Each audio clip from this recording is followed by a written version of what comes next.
Hey there, YouTube friends. It's me, the Only Sir Cracker, and I wanted to give you a quick update.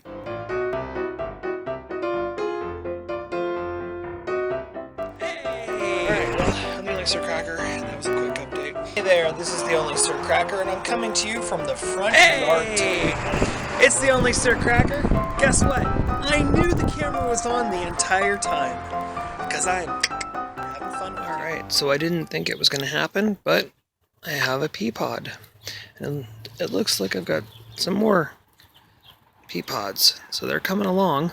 So I'll actually get a few peas out of this year.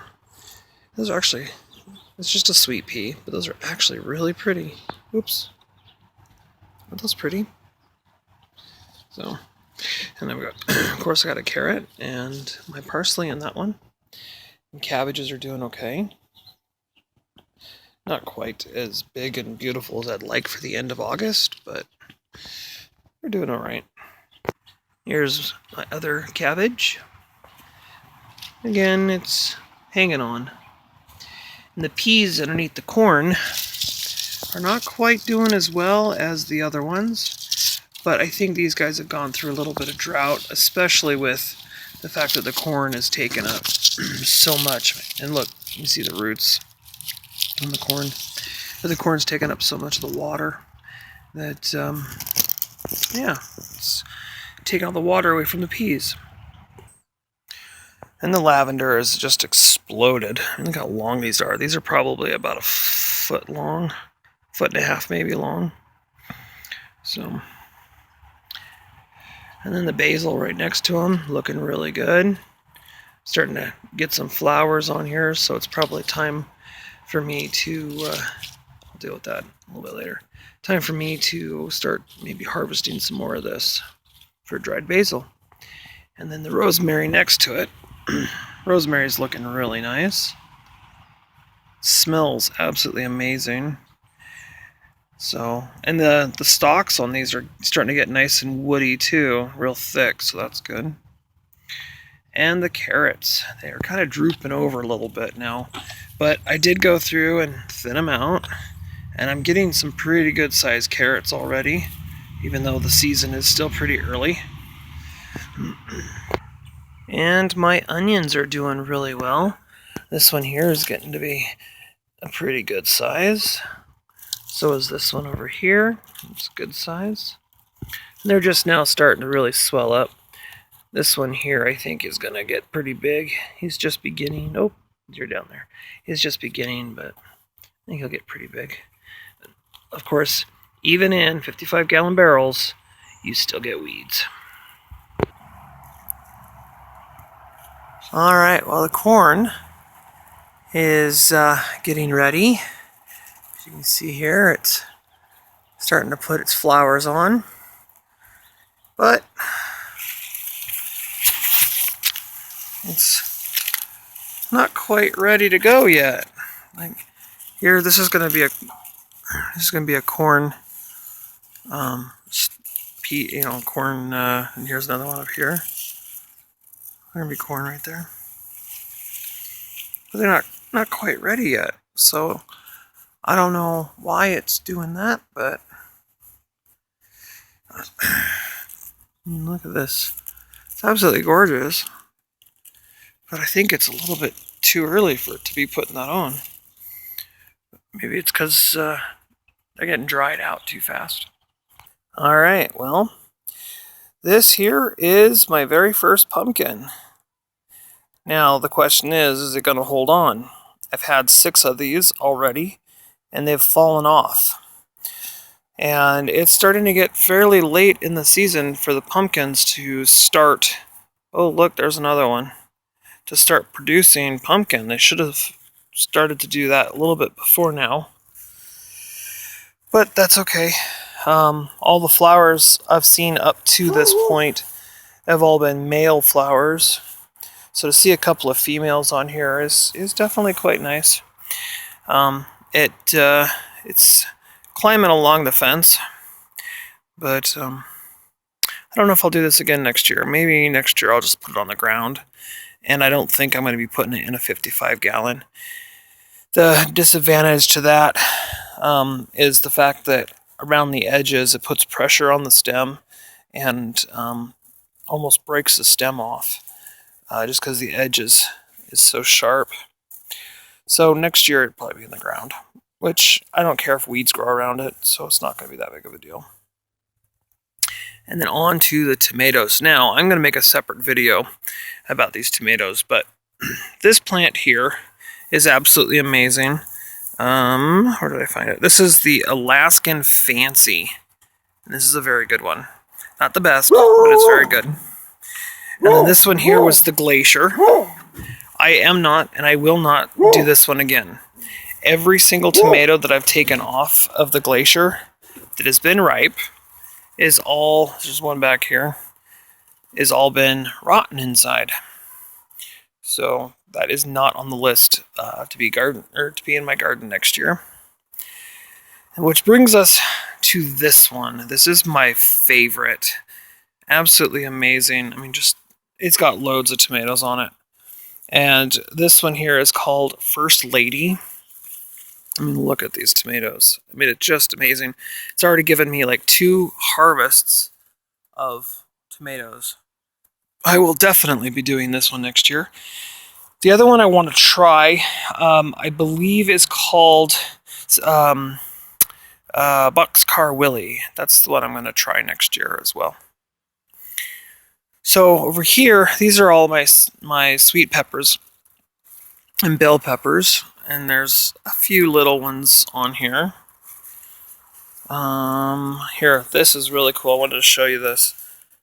This is still just a baby. But look at that colorization. It's got like these purple and green stripes to it. And I will, when I go to do my harvest, I will do another video on this one as well. And there's 4 different plants in this barrel, and then there's 3 over here. But look at these. These are amazing. These are called Chinese Giants, and they are looking amazing. And I've just got tons and tons and tons of them coming on. So, let's see. I think there's more in here somewhere. I saw a whole bunch of other ones. There's that one. Yeah, so these guys are doing okay. They're coming on slowly, but they're coming on. The one I really want to show you pepper-wise is this one. This is a lemon pepper, and it is just exploded.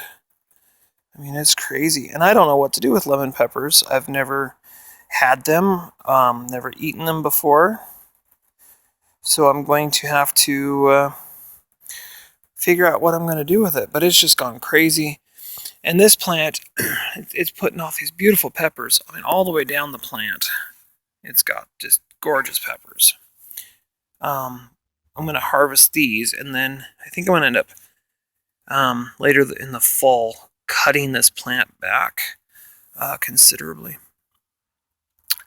Next to it is the same cherry tomatoes, all the other 3. Except this cherry tomato hasn't produced any cherries this year, any tomatoes. It's kind of weird. It just dawned on me that I haven't gotten anything off of it yet. However, the other 3 have just gone crazy. Now, if you remember, this is the purple jalapeno, and I did cut it back just recently, and you can already see the brand new growth all over it. So I'm going to let this grow for a little while, and then I'm going to cut it back again and take it in the house. Now, I don't know how root bound it is. The stalk is actually really nice. It's a really, really nice stalk. I may end up downsizing the pot when I take it in the house and put it in a 1 gallon instead of a 3 gallon, which this is. But I won't know until I go to pull it out and see what the roots look like. But I definitely am taking this one in the house and trying to overwinter it. Yeah, and then down here, this one is my Peter pepper. And it has just had a really stunned growth. Very, very slow. Not a whole lot has happened with it this year. No flowers or nothing. It's just in the last month or so really starting to shoot up. I'm hoping that it'll put some flowers on. I'd love to get some peppers off of it, just so I can show you, because they're supposed to look like, of course, a Peter. Get it? Uncircumcised Peter. Get it? Get it? Anyways, so that is that one. Man, even in these pots, yeah, lots of weeds. But, that's the thing I'm liking, like with this. This is just grass clippings that I've put on top. And it's acted like mulch. And it's decomposing if you pull it away. Down here in the bottom, look at this. It is all turning into compost. The further down you go, look at that. So this is called permaculture. And it's just where you add to the top, and you add to the top, and you add to the top. You don't mix it up. You just keep adding, and it just basically disintegrates into nothing. So definitely going to be doing more of this permaculture style next year. The other thing, like I said too, the cages are going to change. These cages are just too small for these indeterminates. I'm going to get some of that reinforcing wire that you use in concrete and make big circles that go around the 55-gallon barrel. And then they'll stand up probably about 6 feet, 5 to 6 feet in the air. So, and then over here real quick, the strawberries, there's one right there. The strawberries are putting on another harvest, or another set of berries. They're going crazy. And they've gone so crazy, they're kind of helping themselves in here to this bed, and they're gone into the other bed. Look, I have strawberries all the way over here, so, which is fine. I'll just transplant them out and put them in containers. This was in that 1 gallon drum, or 1 gallon container recently, and I pulled it out and put it in here, and it's finally perking up and looking vibrant. The cabbage leaves are getting nice and stiff, which is good. Just means that it's happy and healthy and got lots of water. So these 4 cucumbers, I was not very satisfied with these 4. They did not put off a whole lot of fruit. The fruit they did put off did not have any really good flavor at all. And I do not look forward to doing them again. These ones were called Space Master. So they're not happening again. I'm done with those. And the leaves now, they're all like crispy. All of them are real crispy and kind of gross. However, these 2 did great. I think I got 6 or 7 off of it, and they look amazing. They look just like this. I mean, this is a really nice cucumber. Really nice. And it's still got more coming. I mean, this is literally the end of August, and they're still coming. The 2 over here on the end, this one, this one, and then there's another one back there.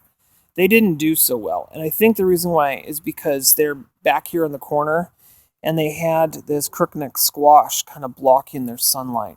So they didn't quite do as well as I wanted. And speaking of crookneck squash, this is the most pitiful thing ever. It's got a huge, thick, woody vine on it. And, I mean, it's insane. But all it's done is put off these shoots. Let's see, there's a shoot here. And then loaded just all up and down. It's compacted so tight with flowers that it has been unable to do anything. There's one right here, it looks like. But like all the rest, it seems like it's going to end up falling off. I mean, most of them have. So, and then it's just Just pitiful. So I don't know what to do about that. I'm just gonna act like I never planted it and just kind of move on. If it gives me anything at all, I'll be completely happy. But oh wow, look, just found another cucumber hiding in there. That's pretty cool. Look at this guy. I mean, he's not grown very much at all, and he's hiding a cucumber there too. So yeah. And rhubarb. My rhubarb is pretty much done for the year. Yeah. And I got a few more peas. Maybe they'll do something. But anyways, that's pretty much it for me. That's my garden. So if you like what you see, and you have any ideas or suggestions, please leave them in the comment section below this video. Give me a thumbs up. Feel free, please, to subscribe. I absolutely love seeing subscribers, and if you need someone to subscribe to your page, go ahead and subscribe to mine, and I guarantee you I will subscribe to yours. That is kind of something I've been doing, and I'm totally happy with it because, you know, from one gardener to another, that's pretty much what we do. So my season here is starting to come to a wrap. It's like I said, August, the end of August. I'm looking at probably October, and that'll be the end of the growing season here for me. Something else too, I touched on one of my videos. I mentioned that I had a lawnmower, and I absolutely love my lawnmower. It is a Black & Decker cordless lawnmower, not the one with the removable battery. And I've been having a lot of problems with it. It's not running. For some reason, I just can't get it to turn over or to turn on and start. So I had to bite the bullet and returned back to the gasoline age. Bought a really, really cheap lawnmower for $50. It's refurbished, and I think it's a pretty good deal. Worst case scenario, it'll just be a backup. So anyways, I'm the only Sir Cracker, and I'll see you next time. Bye for now.